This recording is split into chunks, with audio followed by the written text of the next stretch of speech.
மாண்புமிகு தமிழக துணை முதல்வர் அவர்கள் தமிழ்நாட்டில் இன்று சுய உதவி குழுக்களுக்கு கடன் வங்கியோடு இணைக்கின்ற ஒரு நிகழ்ச்சியை ஏற்பாடு செய்து கிட்டத்தட்ட 3700 கோடி ரூபாய் அளவில் சுய உதவி குழுக்களுக்கு வங்கிகள் கடன் இணைப்பு ஏற்பாடு செய்திருக்கிறார்கள். தமிழ்நாடு முழுவதுமே 4,27,000 சுய உதவி குழுக்கள் கிட்டத்தட்ட 1 கோடி மகளிர்கள் உறுப்பினர்களாக இருக்கின்றதில் 37,000 கோடி ரூபாய் அவர்களுக்கு இலக்கு நிர்ணயம் பண்ணி ஒவ்வொரு ஆண்டும் குவார்டர்லி ஆஃப்லி ஒவ்வொரு காலகட்டத்திலும் எவ்வளவு சுய உதவி குழுக்களுக்கு எவ்வளவு நிதி வழங்க வேண்டும் என்று சொல்லி 37,000 கோடி ரூபாயை ஒட்டுமொத்தமாக தமிழ்நாட்டில் ஒரு டார்கெட் செய்து அதன் அடிப்படையில் கொடுத்துக் கொண்டிருக்கின்றார்கள்.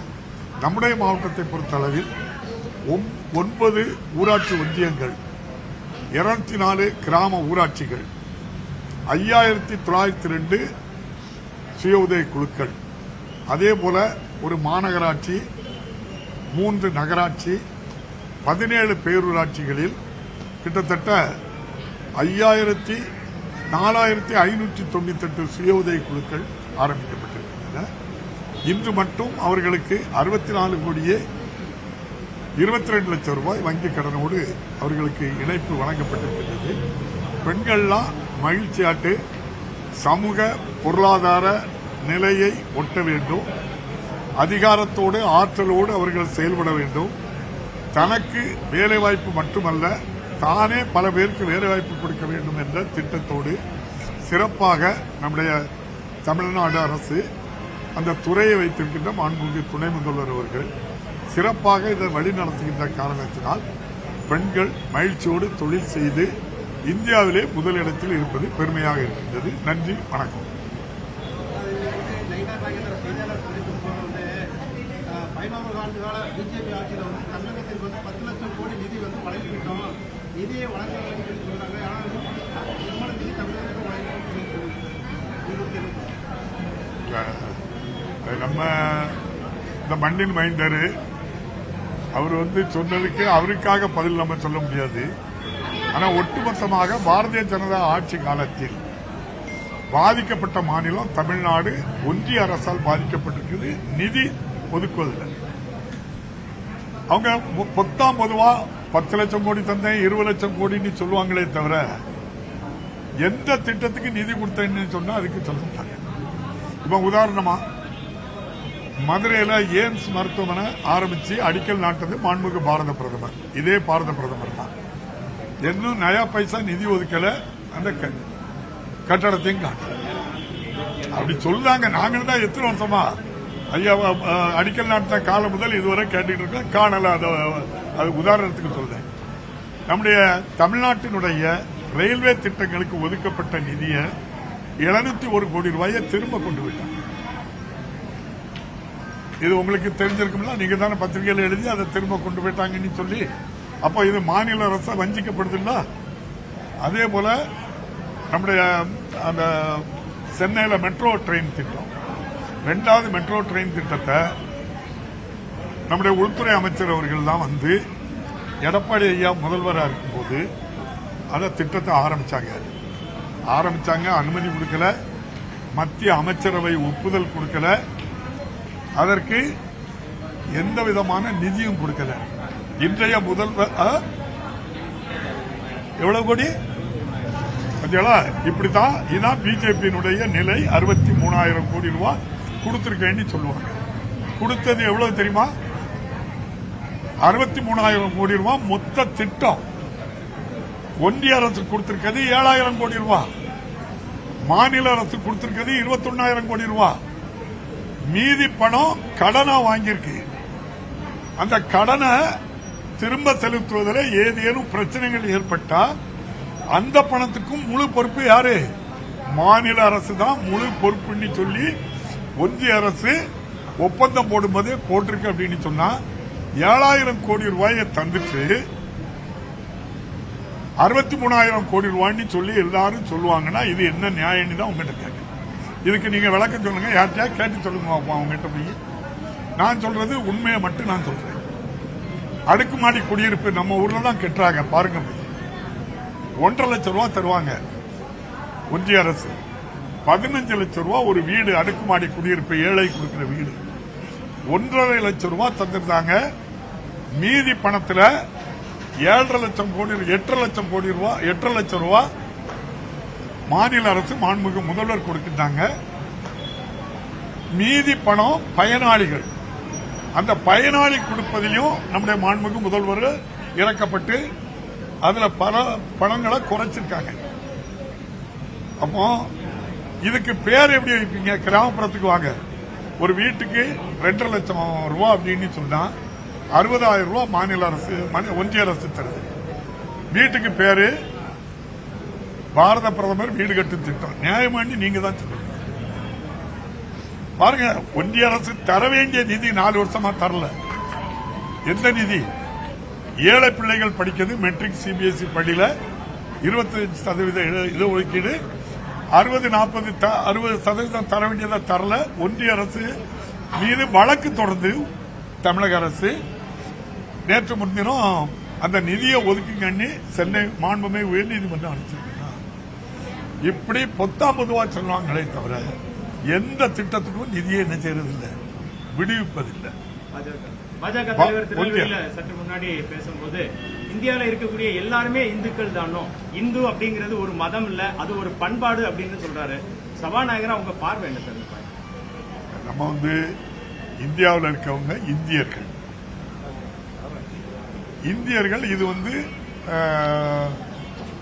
நம்முடைய இந்திய அரசியலமைப்பு சட்டத்திலே என்ன சொல்றதுன்னா செக்குலர் கண்ட்ரி, மத சார்பற்ற ஒரு நாடு. மத சார்பற்ற நாட்டுக்கு ஒரு இந்திய அரசியலமைப்பு சட்டம் இருக்கு, அதுபடி அதை செய்யணும், நம்ம வாழ்ந்துக்கிடணும். ஆனால் ஒன்றிய அரசு பொறுப்பேற்றதிலிருந்து இந்திய அரசியலமைப்பு சட்டத்தை குப்பையில தூக்கி போட்டுச்சு RSS சித்தாந்தத்தை கொண்டு வருகின்ற முயற்சி பண்றாங்க. அதைத்தான் நம்ம கண்டிக்கிறோமே தவிர அவங்களுடைய சித்தாந்தம் நேற்று முன்தினம் கூட மாண்புமிகு ஆளுநர் அவர்கள் என்ன சொல்றாங்க, கல்விக் கொள்கை 70 வருஷத்துக்கு முன்னால உள்ள பிரிட்டிஷ் கல்விக் கொள்கையை வச்சு புத்தக அறிவு மட்டும்தான் வருது, வேற அறிவுங்கிறது வரல. அறிவுக்கு தான் புதிய கல்விக் கொள்கைன்னு சொல்றாங்க. நான் சொல்றேன், பிரிட்டிஷ் கல்விக் கொள்கையை ஏன் எதுக்குறீங்க? பிரிட்டிஷ் கல்விக் கொள்கை எல்லோரும் கல்வி கற்கலாம், அதான் பிரிட்டிஷ் கல்வி. 1835 பிரிட்டிஷ் கல்விக் கொள்கை எல்லோரும் கல்வி கற்கலாம். ஆனால் மாண்புமிகு ஆளுநர் அவர்கள் அவங்க தான் நம்ம கலாச்சாரத்தை அழிச்சிட்டாங்கன்னு சொல்றாங்க. அப்போ அவங்க கலாச்சாரம் என்னது? உயர்ஜாதியினர் மட்டும் படிக்கலாம், மற்ற சமூகம் படிக்க கூடாது அப்படிங்கிறது அவங்களுடைய RSS சித்தாந்தம். இப்ப அதே சித்தாந்தத்தை நடைமுறைப்படுத்துவதற்கு தான் புதிய கல்விக் கொள்கை.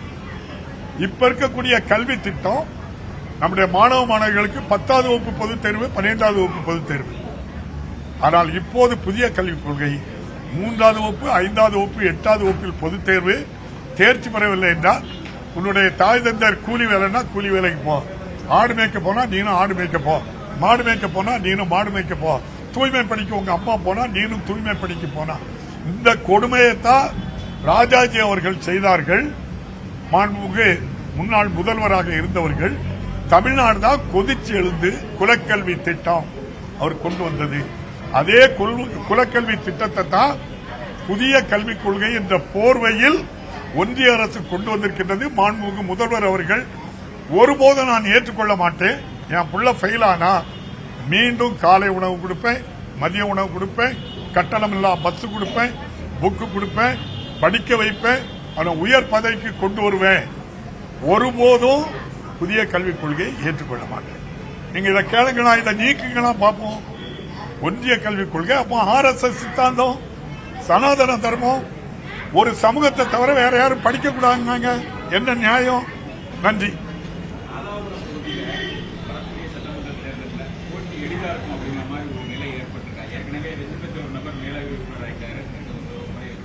தமிழ்நாடு முழுவதும் இப்போது ஆட்சியில் இருக்கின்ற மாண்புமிகு முதல்வர் அவர்கள் மீண்டும் வர வேண்டும் என்று எந்த கிராமத்துக்கும் வாங்க, பெண்கள் மகராசன் நல்லா இருக்கணும், இந்த ஆட்சி மீண்டும் வரணும் அப்படின்னு சொல்லி ஊரா சொல்றாங்க. நீங்க வாங்க, நான் கேட்டு தரேன். அந்த பெண்கள் சொல்றாங்க, நானே சொல்றேன்.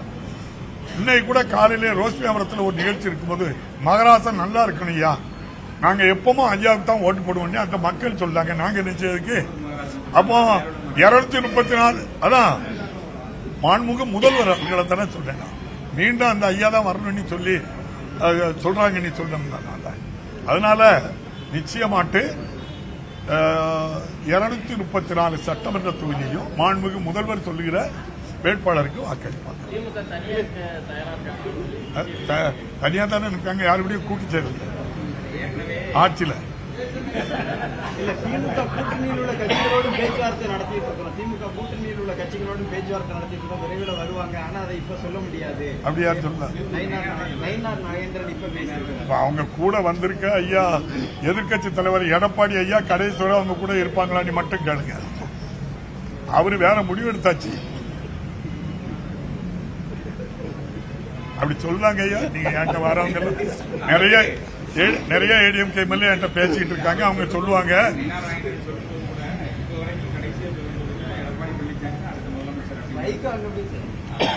கூட்டணி ஆட்சி அமையுமா அப்படின்னு கேட்டபோது கூட எடப்பாடி அது இப்ப பேசணும்னு அவசியம் இல்லை. கூட்டணி ஆட்சி இல்ல அவங்க எல்லாரையும் வச்சுக்கிட்டு ஐயா நம்ம மாண்புமிகு திருநெல்வேலி சட்டமன்ற உறுப்பினர் நம்முடைய பாரதிய ஜனதா கட்சியுடைய மாநில தலைவரை வச்சுக்கிட்டு தானே அமித்ஷா ஐயா சொன்னாங்க தென் மாவட்டத்தில் 50 தொகுதி நம்ம தொகுதி வரணும், என்டிஏ ஆட்சி வரப்போகுதுன்னு தானே சொன்னாங்க. டெல்லியில கூப்பிட்டு வச்சு அதுதானே சொன்னாங்க. நம்ம எதிர்கட்சி தலைவர் சுயமா சிந்திக்கிற ஆள் தான். நீங்க பாருங்க, ஒரு நல்ல முடிவு எடுப்பாரு. நான் நினைக்கல. நாங்க நேத்து நீங்க அவங்க ராஜேந்திர பாலாஜி என்ன சொன்னாங்க நீங்க சொல்லுங்க. என்ன சொன்னாங்க நீ சொல்லுங்க. அப்போ நீங்க உள்துறை அமைச்சர், நாங்க என்டிஏ ஆட்சி கூட்டணி ஆட்சிங்காங்க. அவங்க என்ன சொல்றாங்க? ராஜேந்திர பாலாஜி ஒருபோதும் கிடையாதுங்க. எடப்பாடி ஐயா நீ அப்படி சொல்லக்கூடாது. எடப்பாடி இல்ல இல்லையா, இல்ல அது அவங்க சொல்றது. அவங்ககிட்ட இன்னொருக்கா திருப்பி கேட்டீங்கன்னா எங்களுக்கு டெல்லியில முடிவு பண்ணுவாங்க. இவரு முடிவு இங்க சொல்லாதாங்க. சரி, நன்றி.